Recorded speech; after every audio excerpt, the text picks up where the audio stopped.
Bird. So you think you started in 1959 at Pleasant? Oh, what year did you say? He said he thought it was 59 or 62. No, that's when he was at Frazeysburg. Oh. Then he left Frazeysburg and came to Pleasant. So it was either 62 or 63 he came to Pleasant. There. Yeah. I think it was 63. Yeah. Well, my first question to Mr. Gooker is, how did you do this drive every day? It was tough. 15 years. 15? You did it a lot longer than that, didn't you? No. Well, From about sometimes 65. drove it twice. Come home, go back for sports events. And A lot of times, like Kirby and Don Kay would have them. If we had a game, they make me go home with them and feed me. Then we'd go to the game. They took care of me. It was really when she'd come down then. I'd come down and bring him home. Or I want to get your opinion of why you stayed at Pleasant so long. Because I love my fellow teachers, and I love the kids, and the people in charge were great. Yep, like Joe Short. Yep, I mean it was hello, Mr. Short, and then we'd play softball. Hey, Joe, come on, sit down there. push your glasses. So basically, you felt it was more like a family. Yeah. That's And right. Then I got tired of driving, and I had children going to school here in Mohawk system. I was missing out on that. So that's when I changed schools and decided not to drive back and forth anymore. yeah, did you find that you had just as good a family up here at Mohawk as you did at Pleasant, or was there a difference? It was altogether different. Mohawk was not. I was more of an individual at Mohawk. I didn't have any close association with the coaches or anybody. So to speak. So He came from a rival school. Yeah. Yeah, I think something. I told myself I made a mistake, but it was too late. So I was here 12 years before I retired. Yeah. And the people in charge were not anyway close to what happened at Pleasant. And that's kind of important, isn't it? Oh yeah. Yep. Not only does it make your day go easier, but I'm sure, the drive home was easier. Just for example, Pleasant, they always made sure that you got some tickets to go to the state tournament. Kirby and his wife and Judy and I, we found rooms at the motel. And up here, we don't have any tickets for you. And he was coaching. Yeah. And I was coaching with junior varsity basketball. We don't have any tickets for you to go to the state tournament. Gave them to their friends. I was just thinking one thing after another. Superintendent had no personality. You could walk right by him and he wouldn't say hello. How you doing tonight, Bob? Or something like that. Pleasant. Why, Joe Short would stop and talk to you. Larry Wilcox, Eric Coleman, these guys. Can you talk about when you started to work for Don Kay? Don Kay took me under his wing and made me a good coach. He gave me responsibility. He said, "You, in practice, out on the field, you got so many minutes to work on certain things. Get them done." And I did. And we got along so great. It was unbelievable. If we were in a game and I could see that a certain play would work, he'd listen to me. Most folks would never even, most coaches wouldn't even pay attention to you, you know. So, and we had fun together. We played tricks on each other. Somebody was in the shower, we'd flush the toilet, and there'd be hot water coming out.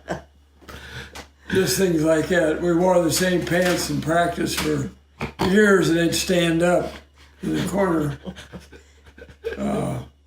We always, in our requisition list, we'd put on a refrigerator.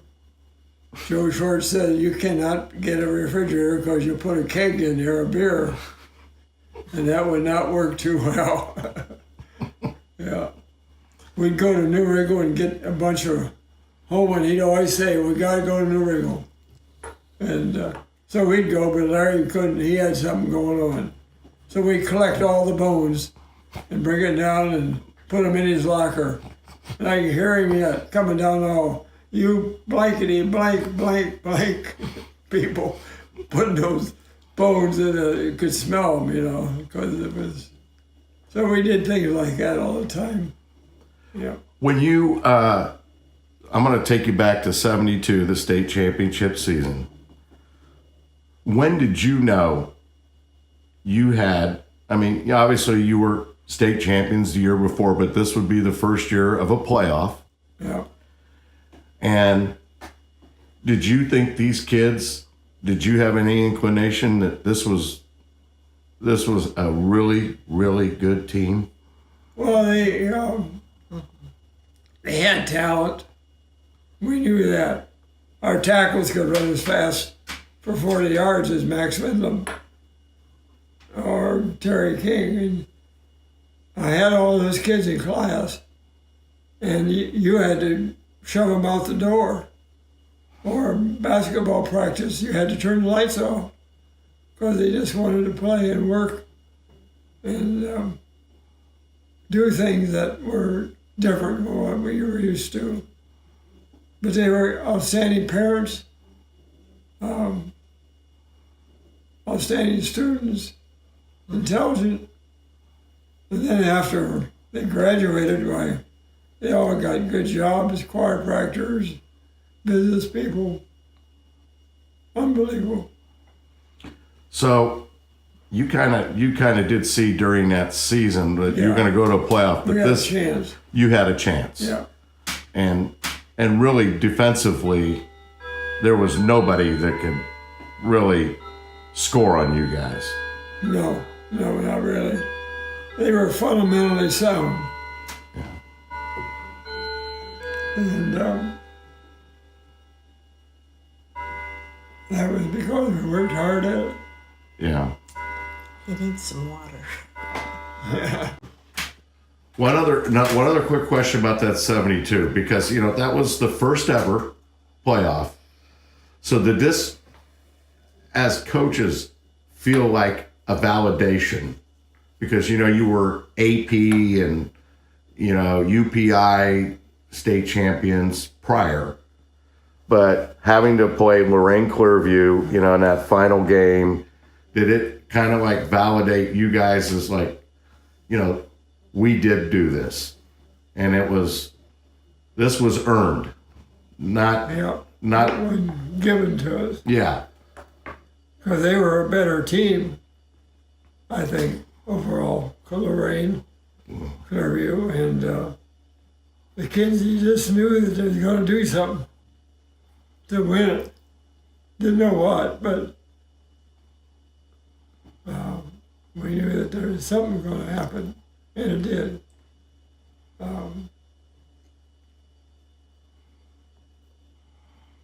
I'm going to take you after that game was played on a Friday, and I've asked everybody this.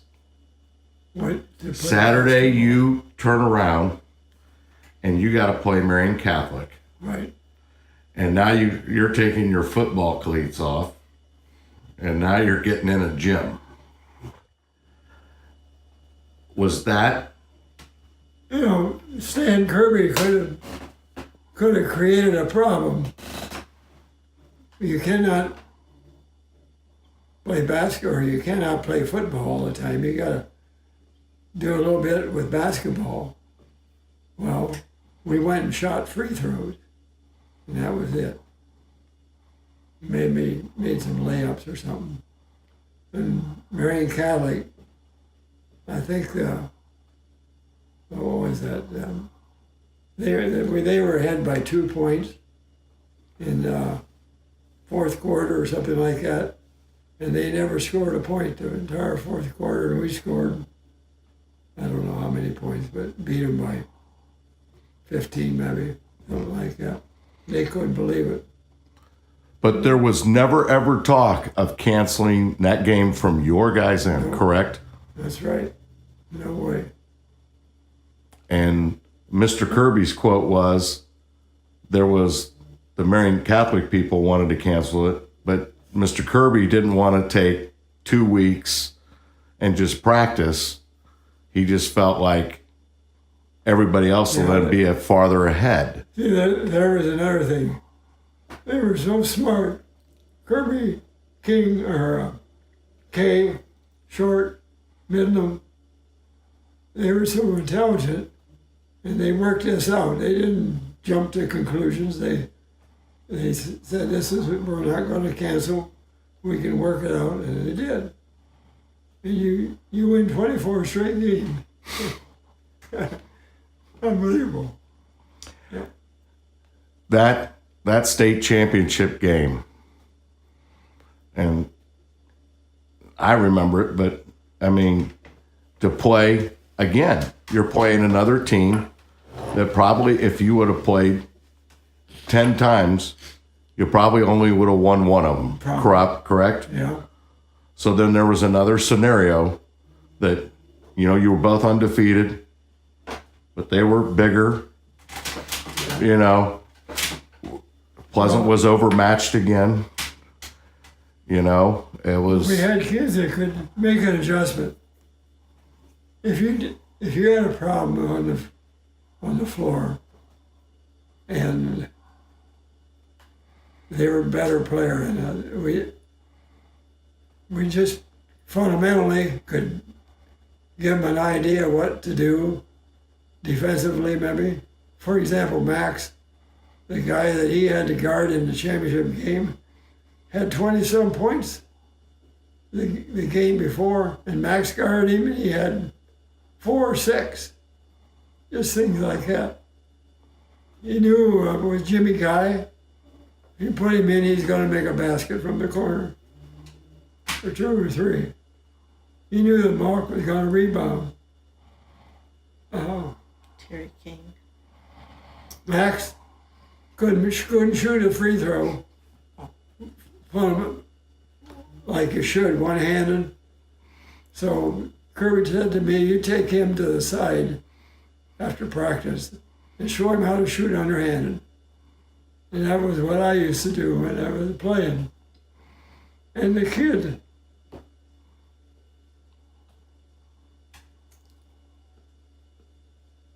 the championship game, after he guarded that kid, he got to shoot free throws. Max got fouled, and he made both of them underhanded. Nobody else in the world could do that. Yeah. That was probably Max's.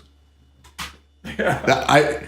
I think it can go on record to say, Bob, that wasn't that Max's probably best game he played that year. Yeah. Didn't he lead the team in scoring that day? Yeah, right. And he did whatever you even put him. He didn't even jump against the 6 He jumped foot center against he's 5'11". And I remember Mansfield St. Pete, the Negro boy, was their center. Max out-jumped him. Unbelievable. Yeah.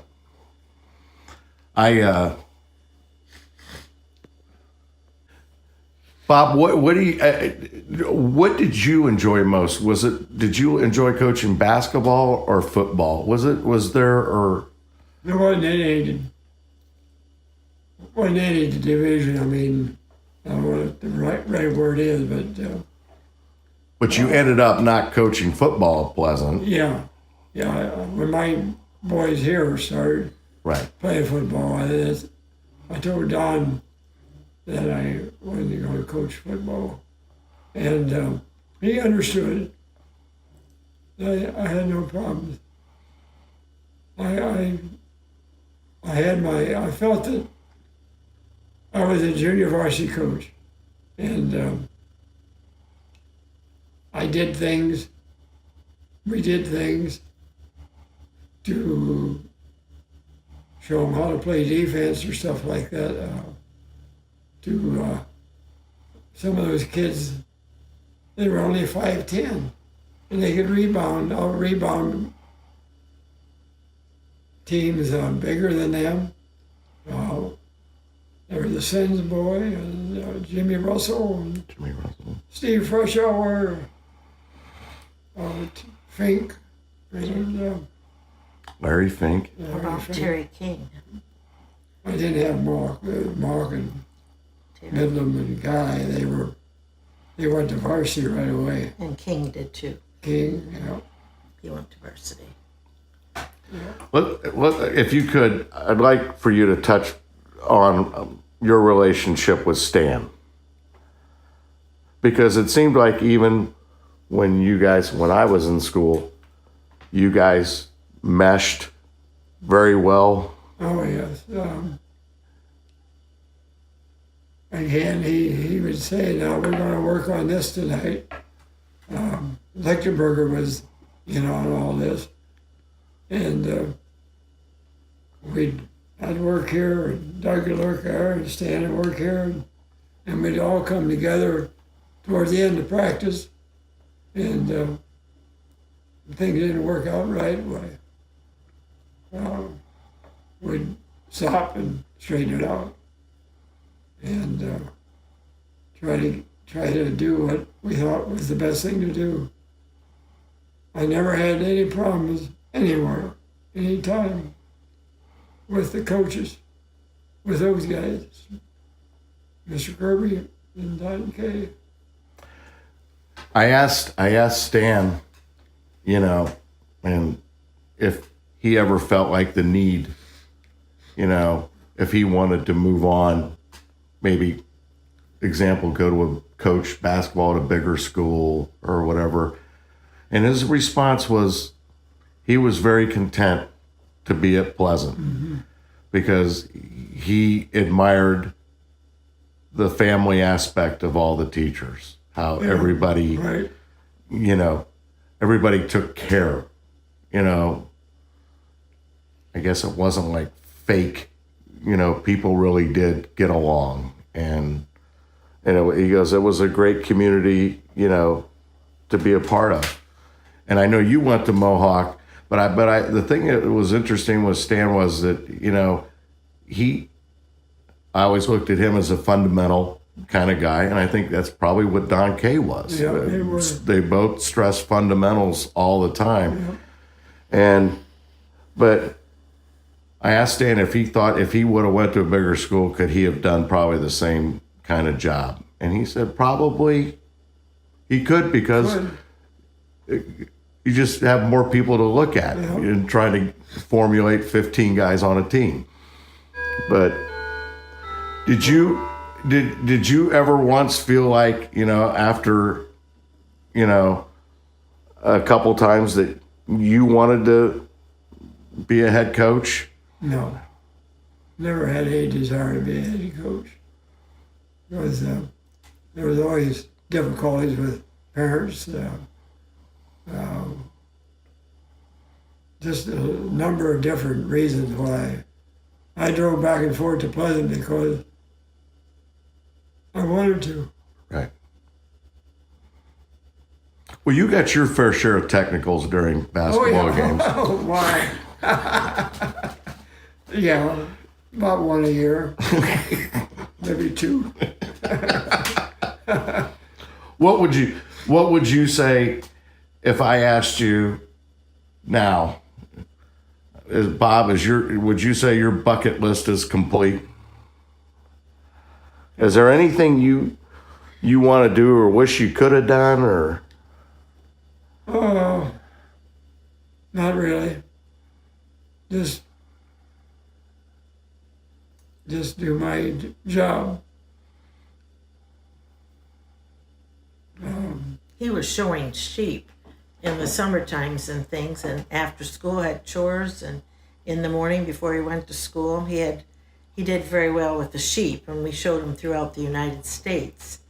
So that took a lot of his time too.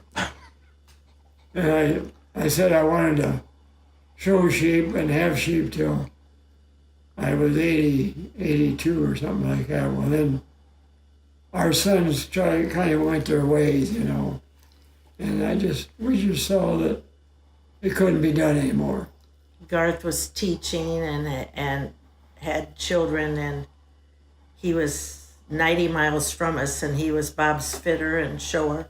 They fitted together, but When his wife was ended up doing the chores and feeding baby lambs and delivering lambs, and she had a job too. And with the little, it just didn't work out. I want to, since you got grandchildren, and you guys are active with them, and you see them, you see the environment they're in, you see what's going on out here today. Do you think it would be tougher to teach kids today? oh yes, no doubt. No doubt about it. I think I don't believe I could handle it. I don't believe I could work with them. I tried comparing the kids I had here to what we had at Pleasant. They just didn't seem to understand what you had to do in order to be competitive. Where at Pleasant, I could take kids and, if you work on this play, why it would be what to do, you know, and have success with it. Those little kids I had that, like I said, Jimmy Russell and Sins, and I only had about 6 of them. Jimmy, Rob Tashrow. Tashrow, yeah. Rob Tashrow, thank you. You could just take them and show them what had to be done, and they'd get it done. That's all there was to it. The kids I had here, what are you talking about? You know, that won't work. And Do you think, and seeing your grandkids, do you think there's more peer pressure on kids today than there was? Maybe. not in our family, because I wouldn't allow it. Right. But in general. yeah. I mean, is it we've lost focus of the important things, yeah. We've lost focus on the important things, and also we're dealing with all of these drugs that have been brought in. And children, it would be so much harder to even be a kid. They've got the cell phone now that they can't live without, social media, and then the drugs. The drugs really scare me. Yeah.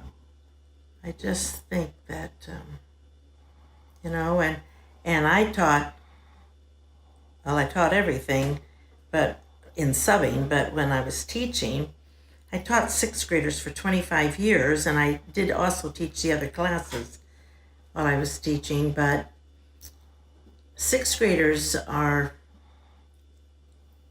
kind of they're different than your younger children and things, and they're, moving out, they want to be adults, and the hormones and everything are flying, but gosh, nowadays, those 6th graders that I had, and I loved them because I could do so much with them.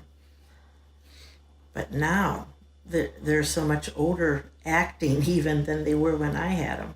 Everybody grows up so fast, and parents want them to grow up fast, I think.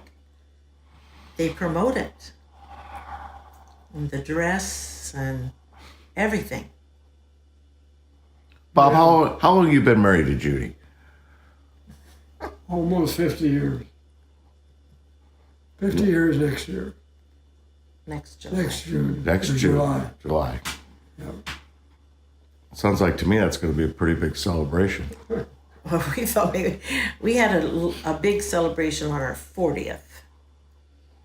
I wasn't sure if we would both be making it to the I think 50th. we'll just go to McDonald's. I think 50th. I don't know. I'm kind of thinking it might be smaller, but I'm not sure. Bob, what's always been your favorite color? My favorite color? Probably red. What about you, Judy? Well, it used to be red, and I like all colors. I like color, but I like some of the other colors too. What do you do, Bob, for your peace of mind now to when you want to get away from something? Are you still able to go out and, see the birds or Yeah, mow yard, Sit on the porch and read. sit on the porch and read, go uptown and shoot the bull with some of the guys. We've got a number of friends that their first name's Bob. And we're at the restaurant or something eating and someone will say Bob and about 5 heads turned. And for example, I went to the volleyball game the other Monday night, night. and there was 3 Bobs. Went to the Two game Bobs together. picked him up. So I have a good time with them. They're down to earth people, but there's a lot of people that I went to a game there another time, and nobody around me said hello, Bob. Where these guys, they'd say hello, they'd take you to the game, they'd talk to you, they'd laugh with you, and we'd gossip together, tell stories.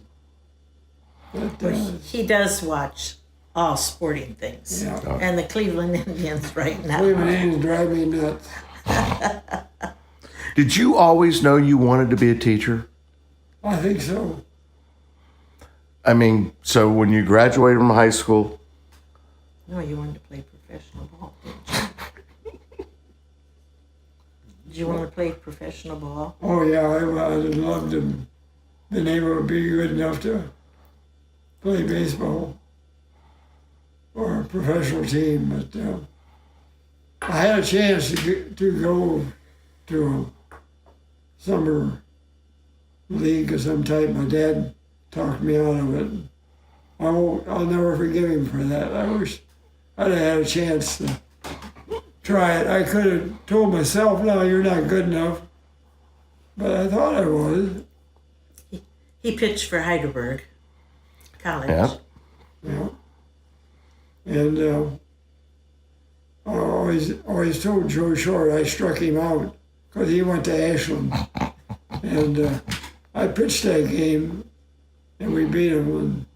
And I don't remember the players, for Ashland, but I know Joe was one of the players. Whether I struck him out or not, I don't know, but we beat him. So if you had it to do all over again, you would have been a teacher again. Oh, probably. Yeah. No regrets. Other than being a ball player, there was nothing else you even thought about wanting to do. No. Well, I had people at home doing things, like I'd be late for practice, or we'd have practice after school, and it'd take 5:30, 6 o'clock. Well, I had to come clear home, Did the and they did the chores. chores. Never had any doubts about what they could do, and they did it. How rough was that for you, Judy, with him driving back and forth? Oh, I handled it, I think, pretty good. We would just go ahead and eat, and then he would eat at 8 or 9 o'clock whenever he got home.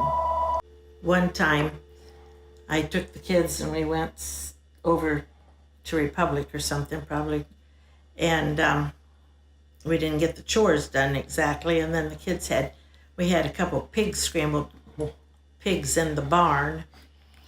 And I don't know, the pigs were fed. They had feed in them, but the sheep put their heads through the gates, our show sheep. And the pigs ate at their heads, their ears and their heads. And Ate the ears off. when we found that out, that was before Bob got home. The neighbor man got the gates nailed apart, or got them pried apart, but oh my word, things weren't too happy here. Another time, Jim had to do the chores.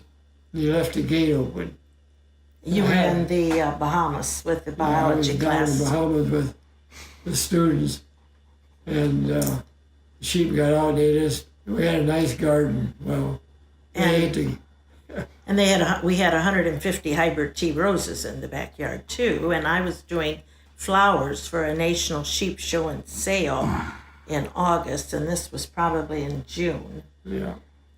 And there was the sheep in all our backyard. The roses all had been trimmed, and the garden was gone. Everything. So I even had a college friend that brought her children, and we replanted as much as we could buy vegetables. And the flowers had to just wait, and they did come out of it. Judy and Garth picked me up after we got back from the Bahamas. We got down the road about a mile, and Garth couldn't hold it anymore. He was about He 3 or said, 4. "Mom, we gonna tell him now or what?" Oh my goodness! Oh my goodness! Yeah. So we had a few instances like that, but we survived. That how it goes with having Yeah. a lot of children, and Yeah. I just, when I see somebody like Mr. Gooker that drove that far every day to and from work, and like the winter time, and especially out here on 23, it could probably be icy one time, and Oh yeah, anytime. we had one in the not in the blizzard of 78. Well, in 78 we were marooned here and had to be rescued 3 days later, but in 77 I had asked our superintendent if I could get out of school a half an hour early so that I could attend an Eastern Stars meeting over in Bucyrus. And so some women picked me up. Of course, we had a dress protocol, and I was only 1 out of 7 that had boots on, and they were just boots with heels. I mean, they weren't any boots. And so it started snowing when we were at Bucyrus at their chapter, and at about 6 o'clock they called us for the dinner, and our chapter got to go first. And one of the driver's husband called over and said we should come right home, and we were the first ones to be called to dinner. In the meantime, Bob wasn't home either, so all of our children were here.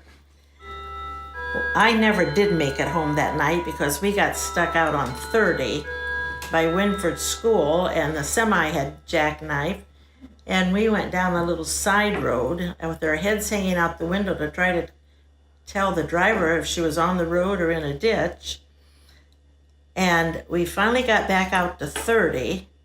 We ended up near Osceola, I think, in a motorcycle shop. And then we waited there till they saw a state truck go past, and everybody said, "Oh, let's go." Well, we got in the car again, and we followed that state truck, and they turned on the first county road or whatever it was. It probably wasn't a state truck, it was a county. But anyway, we finally did go into the ditch up here near Upper Sandusky on 53. And of course, the police, when they were called and things, but they wouldn't let us come on home. And Bob, he got stranded up down the road, but you did get through. Yeah, I got right in my driveway. Yeah, And then he stopped, but he at least got home for the night. I never made it. The 7 of us stayed in some motel in Upper Sandusky, and a railroad car, men that worked on the railroad, they had used those motels, and so they put us up there, and oh, we were so cold. It was really, really a scary night, but we made it home. We all lived. You all lived. This house, we've lived in it for going on 45 years, but you know, it's an old house. It's over 100 years old, and so it's, you know, it takes a lot of heat, and Yeah. so Mr. Gooker, Judy, thank you for letting me sit here with you today. There's a lot of people going to enjoy this, and we'll so appreciative of your time at Pleasant, so appreciative of you teaching, which is probably the most important thing. As I look back, you know, it all starts with family, your parents, the school, and you have, you know, I have a lot to be, you know, thankful for what I've done. So on behalf of all the alumni, thank you for your dedicated career at Pleasant. We really appreciate it.